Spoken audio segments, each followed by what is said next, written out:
As a science historian, I've read 100,000 pages of history, and I think the story of history is humanity's condition was improved when we got clean water, clean food, clean air, electricity, clean power, when we got petroleum, when we got cars, when we got nuclear energy, when we got antibiotics.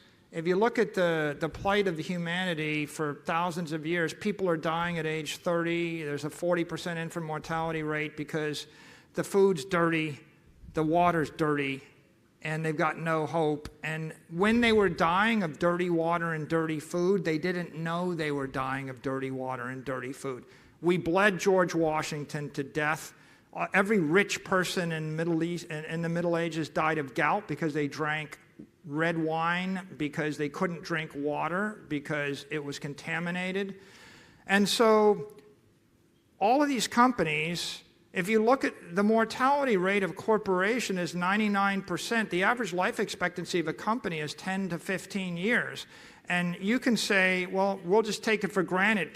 Companies should only last 10 years. Just like, 40% of your kids, maybe they should just die before the age of 5 because that's just the way God willed it. Or maybe we should just die at age 31, which is the life expectancy in Elizabethan England. But the point is, they didn't die because they were genetically predisposed to die. They died because they had dirty food, dirty water, dirty energy. They worked themselves to death. And the best thing that ever happened to humanity was the passage of technology. So Satoshi put his finger on one observation. The observation is the money is corrupt and dirty and it's defective. And you want me to show you how it's defective? I tell you the story, 1,000 stories of people being murdered for their money. Every single story of Jews fleeing from authoritarianism. Every story in Germany of the Protestants, the Catholics murdering each other. Everybody that came to America, they came because they're fleeing for property rights. The entire history of the human race is littered with tragedy because people never had proper economic energy. A type 1 diabetic can't store organic energy. They will eat themselves to death. Fat is the way you store organic energy.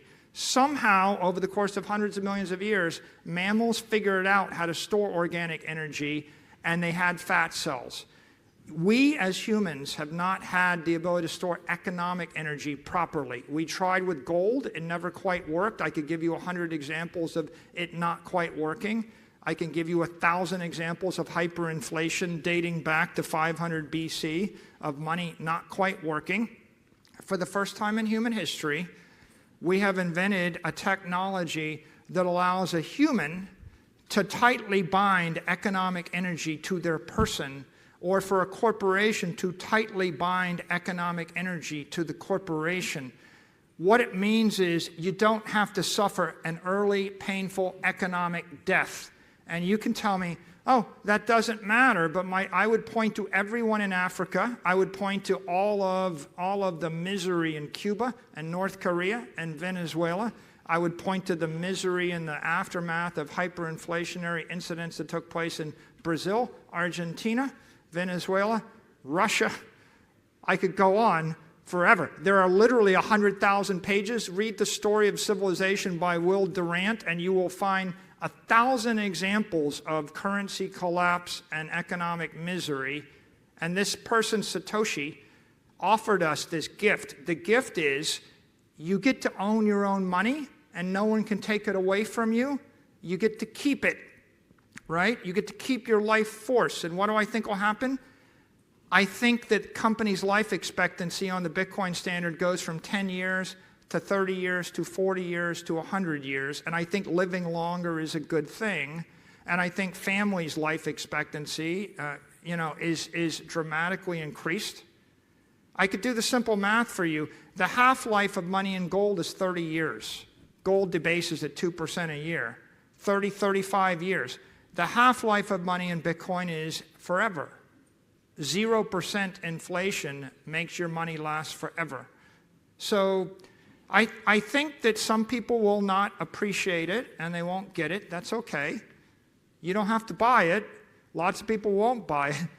By the way, I do think that if you ask how many Americans own it or care, they just tipped the election in favor of Trump. I think they care. I think the crypto lobby is the #1 political force today. So I do think there's a lot of people that do agree with me. They do get it. There are $800 billion to $1 trillion of real money that has been invested in the network. You can trace it if you like, but that doesn't mean it's for everybody. Everyone didn't install electricity in Florida, or sorry, air conditioning, right? Right, that's new. All sorts of technologies don't get embraced for 30 years, and this won't. But I would say clean money is just as important as antibiotics. It's just as important as fat. It's just as important as clean electricity, right? You know, so that's my answer to you. It's technology. It makes the world a better place, and I think that for 1 billion human beings that are destined to economic misery, for them it's the matter of life or death. You're not one of them, right? We'll stipulate. Lots of Americans aren't one. But drop yourself in Nigeria, where it's illegal to own the dollar, where the naira is going to zero, and then try to give some money to a person you want to help in Nigeria or capitalize a company in Nigeria, and tell me how you're going to do it. Because generally the answer is, well, we just don't. Everybody stays poor, every company fails, and all the economies collapse. And that's the same answer as a type 1 diabetic. We just don't. We just die. And, you know, I think insulin to a type 1 diabetic is Bitcoin to an African. It's a useful thing. Thank you. Thank you. Michael Saylor.